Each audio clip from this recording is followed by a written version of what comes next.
Friends எல்லாம் நல்லா இருக்குங்களா? நம்ம வீட்டில் ஒரு வாழைக்காடு ஒன்று இருந்துச்சு. இது என்ன காடுன்னு பார்த்தீங்கன்னா பச்சை நாடா மஞ்சள் நாடான்னு இருக்குல்லங்க, அதில் இது ஒரு வகை. நல்லா நீட்டமாக சூப்பர் பலமாக இருக்குங்க. இனிப்புன்னா அப்படி ஒரு இனிப்பாக இருக்கும். நம்ம வீட்டிலையே காய்க்கிறதா, எந்த உரங்கரம் இல்லாமல் இயற்கையாக உள்ளது தான். நம்ம வீட்டில் நிறையா மரம் இருக்குது. நம்ம வீட்டில் 3 கிங்ஸான பழம் இருக்குது. இந்த பழம் ஒன்று இருக்குது, அப்புறம் இதுலேயே இந்த ஒன்று இருக்குது பாருங்க. இது குட்டி குட்டியாக இருக்கும். இது குட்டி குட்டியாக இருக்கும், நல்ல இனிக்குங்க. நான் அப்புறம் வந்து பூவம்பழம் சாமிக்கெல்லாம் வைக்கிறோம்ல, அந்த பழம் சூப்பராக இருக்கும். 3 கிங்ஸான பழம் இருக்குது. இப்போ வந்து இது இன்னும் ஒரு 10 நாள் போனால் வெட்டினா நல்லாயிருக்கும்னு விட்டு வச்சுருந்தா, இது நைட்டு அடித்த காற்று மழையிலையும் காலையில் இருந்துச்சுன்னு பார்த்தா சாஞ்சி கிடக்கு. இந்த மாதிரி சவுண்டு வரணும். இந்த மாதிரி சவுண்டு வந்தாலும் நல்லா தேறின பழம் தான். தேறிச்சு. இதை இப்போ பழுக்க வச்சிடலாம். பழத்தை பார்த்தீங்களா, நல்லா கிட்டத்தட்ட சோறு பழமாக இருக்குது பாருங்க. மொந்தம் பழம் மாதிரி சூப்பராக இருக்குது. எவ்வளோ பெரிய தார் பாருங்க. இந்த மாதிரிலாம் இயற்கையாக நம்ம கொல்லையில் வெட்டி சாப்பிட்றதெல்லாம் அவ்வளோ ஒரு டேஸ்ட்டு. பைப்பிடாமல் சாப்பிடுவோம். நாங்கள் இதெல்லாம் எங்கேயுமே வெளியில் மார்க்கெட்டுக்கு இருக்குது எங்கேயுமே கொண்டு போக மாட்டோம். நம்மளுக்கு வேணுங்கிறத வச்சுக்கிட்டு மற்றபடி பக்கத்தில் உள்ளவங்களுக்கு கொடுத்துருந்தது தான். அதே மாதிரி இதை கொண்டு போய் நம்ம சாமி கும்பிட வச்சு ஒரு பச்சையை வெட்டி வச்சுட்டோம்னா குப்புன்னு பழுத்து போயிடும். 2 நாளையில் பழுக்க விட்டு அதை பார்க்கலாம். பழுக்க விட்டு ஆள் கொஞ்சமாக கொடுத்துருவோம். இப்போ நம்ம வீட்டில் இன்றைக்கி ஞாயிற்றுக்கிழமை வேறு. 2 நாளாக நேற்றெல்லாம் ஃபுல்லாக மழையும் காரணத்தினால ஒன்றுமே செய்யலை. இன்றைக்கி போய் ஞாயிற்றுக்கிழமை ஏதாவது வாங்கியாந்து வச்சுட்டு அப்புறம் கேழ்வரகு கழுவி காயப்பட்டுருக்கேன். அப்புறம் இன்னும் மட்டும் காலையிலேருந்து எழுந்துச்சி என்ன வறுத்தேன், உளுந்து தான் வறுத்தேன். உளுந்தும் பொரியசும் வறுத்து எல்லாமே ரெடி ஆகிடுச்சு. வாங்க போய் பார்த்துடலாம். நாட்டுப்புளி ரொம்ப பேர் கேட்குறீங்க. எல்லாருக்கும் கொடுக்க முடியுமா என்னன்னு தெரியலங்க. புளி சீசன் முடிஞ்சு போச்சு. இந்த மாதிரி புளி நாட்டுப்புளி நம்ம கிராமத்துலேயும் கிடைக்க மாட்டேங்குதுங்க. தேடி பிடிச்சி இதுக்கு அலைஞ்சி திரிஞ்சு ஒரு இடம் விடாமல் ஃபோன் பண்ணி கேட்டு வாங்க வேண்டியதாக இருக்குது. இப்போ ஒரு 50 கிலோ வாங்கியிருக்கிறேன். இதை அரிஞ்சு இப்போ கேட்டவங்களுக்கு 50 கிலோவுக்குமே ஆர்டர் வந்துடுச்சு தானே கையில். ஆமாம் 50 கிலோவுக்குமே ஆர்டர் வந்துடுச்சான். இனிமேல் புளி கிடச்சிதுன்னா யாருக்காவது வாங்கி கொடுப்பாங்க. இப்போதைக்கு புளி ஸ்டாக்கு கிடையாது. அப்புறம் வந்து இது உளுந்து கஞ்சி. நம்ம எப்பயுமே கொஞ்சம் தான் ரெடி பண்ணுவோம். இப்போ ஆஃபர் போட்டதுனால கொஞ்சம் அதிகமாக போகுது. அதனால உளுந்து கஞ்சிக்கு வறுத்து சற்று நேரம் வெயிலில் போடுவோம்னு போட்டுருக்கேன். உளுந்து கஞ்சி இது உளுந்தும் பச்சை அரிசி இது சற்று நேரம் வெயிலில் போட்டால் சுடுப்பா. இப்போ தான் வறுத்தேன். என்ன ஒரு பளிச்சுன்னு கழுவி காய வச்சுருக்கேன் பாருங்கள். உங்களுக்கு பார்த்தாலே தெரியும். நல்லா அதே காமி நல்லா பார்த்தாலே தெரியும். அப்படி இருக்குது பளிச்சுன்னு. இது ஒரு 10 நடம் கழுவணுங்க. இது கழுவ இதில் உள்ள தோலெல்லாம் ஒரு அரை மணி நேரம் 1 மணி நேரம் ஊற வச்சுட்டு கழுவுனோம்னா தோலெல்லாம் கம்ப்ளீட்டாக வரும். அது வந்து என்னென்னா ஒரு 10 நடனாலும் கழுவணும். கேவரு கழுவுறதுக்குள்ள ஒரு டேங்க் தண்ணி சரியாக போயிடும். இது வந்து 20 கிலோ கேவரு. இதுவுமே இப்போ நம்ம ஆஃபருக்காக தான் ரெடி பண்ணி வச்சுருக்கோம். இந்த ஆஃபர் நான் ஒரு 10 நாள் தாங்க இருக்குது. யாருக்கெல்லாம் வேணுமோ டக்குன்னு யூஸ் பண்ணிக்கோங்க. இது நம்ம வத்த குழம்பெல்லாம் வைக்கணும்னா அந்த மாங்காய்க்கு தான் உப்பு மாங்காய் அருமையாக இருக்குது பாருங்க. நல்ல சதையாக இருக்குது.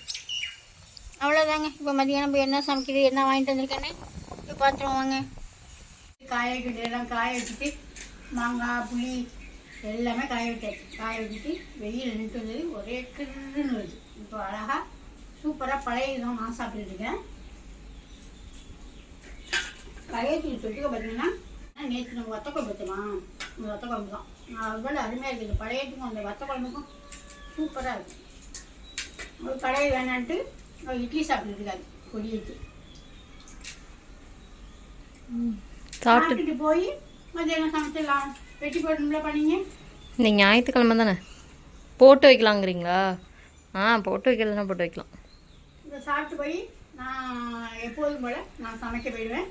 அவங்க 2 பேரும் பாக்கெட் போடுவாங்க. இன்றைக்கி ஞாயிற்றுக்கிழமை பெட்டி போட மாட்டோமா, அதனால் பாக்கெட்லாம் நாளைக்கு தேவையானது இன்றைக்கி பாக்கெட் போட்டுருவாங்க. இது எதுக்கு கிரேவி காத்த கலர்ஃபுல்லாக இருக்குது? இது வந்து கிரேவி. நம்ம மீன் வாங்கிட்டு வந்திருக்கேன். மீனுக்கு இன்றைக்கி என்ன நம்ம வீட்டில் சமையல்னு பார்த்தீங்கன்னா மீன் கொஞ்சம் வாங்கிட்டு வந்திருக்கேன், அப்புறம் நண்டு கொஞ்சம் வாங்கிட்டு வந்திருக்கேன். இது 2 தான் சமையல். நிறையா வாட்டி மீன் குழம்பு எல்லாமே போட்டாச்சு. அதனால் எனக்கு வேலை கொஞ்சம் அதிகமாக இருக்குங்க. ஏன்னா ஆஃபர் போயிட்டுருக்கா, அதுக்காக பாக்கெட் போட்டுக்கிட்டு இருக்காங்க. அதனால் வீடியோ எடுக்க டைம் இல்லை. இது வந்து எதுக்குன்னு பார்த்தீங்கன்னா நண்டு கிரேவி செய்யணும். எல்லாம் அரைச்சி போட்டு தக்காளி வெங்காயம் நல்லா வதக்கிக்கிட்டேன். சோம்பு போட்டு தாளிச்சிருக்கிறேன். தக்காளி வெங்காயம் வதக்கிட்டு அப்புறமா கொஞ்சோண்டு இஞ்சி கொஞ்சோண்டு பூண்டு அரைச்சி போட்டுருக்கேன். நல்லா தைல மாதிரி வதக்கி எடுத்துட்டேன். தேவையான மிளகாத்தூள் அதுக்கு தேவையான உப்பு, கொஞ்சமாக மல்லித்தூள் போட்டு நல்லா சுள்ள வதக்கிட்டு இறக்க போகிற பக்குவத்தில் கொஞ்சோண்டு மிளகு நல்லா 1 ஸ்பூன், இந்த 1/2 கிலோவுக்கு நல்லா 1 ஸ்பூன் மிளகு கிட்ட போடுவேன். நல்லா நுணுக்கிட்டு கொஞ்சோண்டு ஜீரகம் போட்டு இறக்கிட்டோம்னா சும்மா அந்த மலைக்கு அதுக்கும் நல்லா ஜம்முன்னு போட்டும் சாப்பிட்லாம், தொட்டுக்கிட்டும் சாப்பிட்லாம். அப்புறம் மீன் கொஞ்சம் குழம்பு வைக்க போகிறேன், கொஞ்சம் வறுக்க போகிறேன். அதெல்லாம் சமைச்சிட்டு தாங்க காமிக்கணும். கையிலுக்கு இப்போ நேரம் இல்லை. இப்போ எங்கே வந்துருக்குன்னு பார்த்தீங்கன்னா சமைச்சிக்கிட்டே டீ போட வந்துருக்கு. 11 மணி டீ. 11 மணி டீ ஆனிச்சுன்னா நல்லா இப்போ பாக்கெட் போடுறதே நிறுத்திட்டு வந்து டீ போட்டுருக்காங்க. தேங்காய் ஊற்ற போகிறீங்களா? தேங்காய்லாம் நான் ஊற்ற மாட்டேன். தேங்காய் ஊற்றின குழம்பே எனக்கு ரொம்ப பிடிக்காதுங்க. அது என்னன்னே தெரியல, அப்படியே பழகிடுச்சு. அதே மாதிரி எங்கள் பையன் எல்லாருமே நான் சமைக்கிறது தானே அவங்க சாப்பிட்றாங்க. அதனால் எல்லாருமே அப்படியே பழகிட்டாங்க. உங்கள் ஊர்லாம் அம்மா எல்லாத்துலேயுமே தேங்காய் ஊற்றுவாங்க. அம்மா ஊற்றுவாங்க, ரொம்ப ஊற்றுவாங்க கொஞ்சம் கொஞ்சம். அவங்க அம்மா மீன் குழம்புலையுமே தேங்காய் ஊற்றுவாங்க. நமக்கு அதெல்லாம் பிடிக்காது. எதுலேயுமே இப்போ தேங்காய் சேர்க்கறது இல்லைங்க. சிக்கன் குழம்புக்கும் சேர்க்க மாட்டேன், மட்டன் குழம்புக்கு ஒன்றையும் சேர்ப்பேன். பார்த்தாலே இன்னும் ஒன்றுமே செய்யலை, பார்த்தாலே சூப்பராக இருக்குங்களா. நல்லா கலர்ஃபுல்லாக இருக்குது பாருங்க. நல்லா சூடாக வதக்கிட்டு நான் சொன்னது மாதிரியே நீங்கள் ஒரு வாட்டி நண்டு வச்சு பாருங்கள். லாஸ்ட்டில் இறக்க போகும்போது மிளகு ஜீரகத்தூள் போட்டு இறக்கிடுவேன். அவ்வளோதாங்க. சமைச்சிட்டு பார்க்கலாங்க. சமைச்சு முடிச்சுட்டு வந்து நான் புளி தாங்க அரிஞ்சிக்கிட்டு இருக்கேன். சில பேர் நாங்கள்லாம் புளி வந்து இப்படி தாங்க அரிஞ்சு வைப்போம். இப்படி அரிஞ்சு வச்சுட்டோம்னா தேவையான பாதி புளியை வெளியில் வச்சுக்குவோம், பாதி புளியை ஃப்ரிட்ஜில் வச்சுக்குவோம். அடுத்த வருஷம் எடுத்து பார்த்தீங்கன்னா இதே கலருக்கு இப்படி தான் இருக்கும் புளி. நீங்கள் அந்த மாதிரி நம்மள்கிட்ட வாங்கிட்டு நீங்களும் அந்த மாதிரி வச்சுக்கிட்டுனா வச்சுக்கிங்க. சில பேருக்கு வெளியிலேயே வச்சு அந்த கலர் மாறி கருப்பு கலராக மாறிடுதா, அந்த புளி பிடிக்கும். ஏன்னு கேட்டிங்கன்னா அந்த மீன் குழம்பு, வத்த குழம்பு அந்த மாதிரிலாம் வைக்கிறதுக்கு அந்த கலர் மாறி புளி வெளியிலேயே இருந்தாக்கா, ஃப்ரிட்ஜில் இருந்து வைக்காமல் வெளியிலேயே இருந்தோம்னா அது ஒரு டேஸ்ட்டு ருசியாக இருக்கும். புளி இது மாறி அந்த பச்சை வடையெல்லாம் மாறி புது புளி பச்சை வடையெல்லாம் மாறி இது இப்போ உடனேவும் குழம்பு வைக்க முடியாது. இது வந்து ஒரு மாதம் சென்று தான் குழம்பு வைக்கலாம். ஏன்னா இப்போவே வச்சோம்னா ஒரு மாதிரி புது புளி வாடை அடிக்கும், அதனால் வைக்க முடியாது. சில பேருக்கு ஃப்ரிட்ஜில் வச்சு எடுக்கிற புளி பிடிக்கும், சில பேருக்கு ஃப்ரிட்ஜிலே வைக்க மாட்டாங்க. ஏன்னா ஃப்ரிட்ஜில் வைக்கிறது பிடிக்காது அப்படின்னு சொல்லுவாங்க. கலர் மாறாமல் அப்படியே இருக்கும், புளி புளி மாதிரியே இருக்கும். இப்போ நான் பாதி புளியை ஃப்ரிட்ஜில் வச்சுட்டு பாதி புளியை தான் வெளியில் வச்சுக்குவேன். இது சரியாக பண்ணணும்னா அதை எடுத்துக்குவேன். அப்புறம் யாரோ ஒருத்தவங்க கேட்டாங்க நம்மள்கிட்ட வாங்கினவங்க, இதெல்லாம் ஏன் எடுக்காமல் கொடுக்குறீங்க அப்படின்னு. இது வந்து போதுன்னு சொல்லுவோம். இது புளி வாங்குறவங்களுக்கு தெரியும், அப்புறம் இது தெரியாமலாம் இருக்காது. இது புளியோட போதுங்க. இதை எடுத்துட்டு இதை ஒன்றையும் கரைச்சிங்கன்னா இதை ஒன்றையும் நம்ம கரைச்சோம்னா எப்படி இருக்குன்னா வலுக்குன்னு நல்லாவே கரைப்படாது. சுத்தமாக புளி இதில் உள்ள புளி வந்து சுத்தமாக வெளியில் வராது. அதனால நம்ம இதோட சேர்த்து கரைக்கையில் தான் புளி கரைக்கிறதுக்கு ஈஸியாக இருக்கும், நல்லாவும் இருக்கும். நாங்கள்லாம் இப்படி தான் வச்சுக்குவோம். எல்லாருமே இப்படி தான் வச்சுக்குவாங்க. யாரும் தெரியல இப்படி இருக்காங்க. ஒருத்தவங்க கேட்டிருந்தாங்க புளி சுத்தம் பண்ணி தாருன்னு சொல்லிட்டு இதெல்லாம் சேர்த்து வச்சுருக்கீங்க அப்படின்னு. இதெல்லாம் சேர்த்து தாங்க வைப்பாங்க. இது எவ்வளோ காம்பை எடுத்துருவோம்.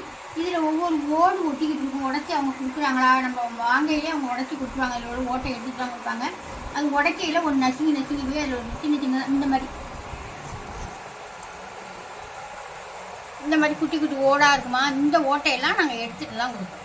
எடுத்துகிட்டு நல்லா காய வச்சுட்டு காம்பு அரிஞ்சிட்டு நீங்கள் கிட்ட வாங்கினோடனே நீங்கள் ஃப்ரிட்ஜில் வேணாலும் வச்சுக்கலாம், வெளியில் வேணாலும் வச்சுக்கலாம். காயெல்லாம் வைக்க வேண்டியது. அந்த காயை வச்சு நாங்கள் கொடுத்துருவோம். இப்போ புளி தான் அரைச்சிக்கிட்டு இருக்கேன். இப்போ கொஞ்சம் புளி நிறையா பேர் கேட்டுக்கிட்டு இருக்காங்க. புளி கொஞ்சம் தான் வாங்கிட்டு வந்துருக்கேன், கிடச்சது வாங்கிட்டு வந்துருக்கேன். இது சரியாக போச்சுன்னு இப்போ வாங்க 2-3 பேர்ட்டு இல்லைன்னு சொல்லியிருக்கேன். இன்னும் ஒருத்தருக்கு சொல்லியிருக்கேன், தருதுன்னு சொல்லியிருக்காங்க. கிடச்சிதுன்னா மறுபடியும் புளி கொடுப்போம், ஒரு 2-3 பேருக்கு கொடுக்கலாம். அவ்வளோதாங்க. இப்போ வாங்க போய் நம்ம வீட்டில் மத்தியானம் சமையல் என்ன பண்ணிக்கணும்னு பார்த்துடலாம்.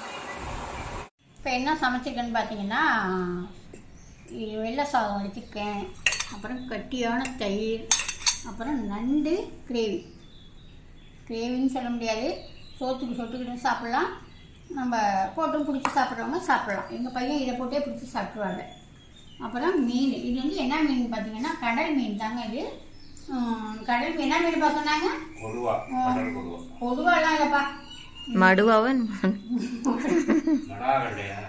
நம்ம சொன்னீங்களே மடவாக்கண்டைன்னா தெரியும் சில பேருக்கு. இது வந்து கடல் மீன் தான், நாட்டு மீன் கிடையாது. அப்புறம் சூப்பரான குழம்பு, கொஞ்சமாக வாலும் தலையும் போட்டு கொஞ்சமாக குழம்பு வச்சுட்டேன். இவ்வளோ தாங்க நம்ம வீட்டில் மதியான சாப்பாடு. ஞாயிற்றுக்கிழமை சண்டே சமையல் இன்னைக்கு இவ்வளோ தான். உங்கள் வீட்டிலலாம் என்ன சமையல்னு சொல்லி கமெண்டில் சொல்லுங்கள். அப்புறம் புளி புளி வந்து நான் வந்து உடனே அரிஞ்சிக்கிட்டே தான் இருப்பேன். ஏன்னா வெயிலில் வச்சு நேற்றெல்லாம் ஃபுல்லாகவே அரியலை புளி. ஏன்னா மழை பெஞ்சுதா, மழையிலலாம் அந்த நசப்பு கொடுத்துரும். நம்ம வாசலில் வச்சுக்கிட்டு வெயிலில் வச்சுக்கிட்டு அதை எடுத்தாந்து கொஞ்சமாக அரியணும். அப்போ தான் நம்ம கையில் பிசுன்னு ஒட்டாமல் ஈஸியாக இருக்கும். எண்ணெயை தொட்டுக்கிட்டு நல்லெண்ணெய் தொட்டுக்கிட்டு அரியணும். அதனால தான் வெயிலில் வச்சுக்கிட்டு டக்குன்னு எடுத்தாந்து அரிஞ்சிக்கிட்டு கடன்னு சமைச்சிட்டு போய் அந்த வேலையும் பார்த்துக்கிட்டு இருக்கிறோம். இப்போ புளியும் எரிஞ்சிக்கிட்டு சமைச்சி முடிச்சுட்டேன். அவங்களும் பெட்டி போட வேண்டியதெல்லாம் போட்டுட்டாங்க. இப்போ சாப்பிடலாமா? வாங்க சாப்பிடுவோம், எல்லோரும் சேர்ந்து சாப்பிடுவோம் வாங்க. இந்த வீடியோ உங்களுக்கு பிடிச்சிருக்குன்னு நினைக்கிறேன். பிடிச்சிருந்தா லைக் பண்ணுங்கள், ஃப்ரெண்டுங்கள்லாம் ஷேர் பண்ணுங்கள், மறந்துடாமல் சப்ஸ்கிரைப் பண்ணுங்கள். பாய்.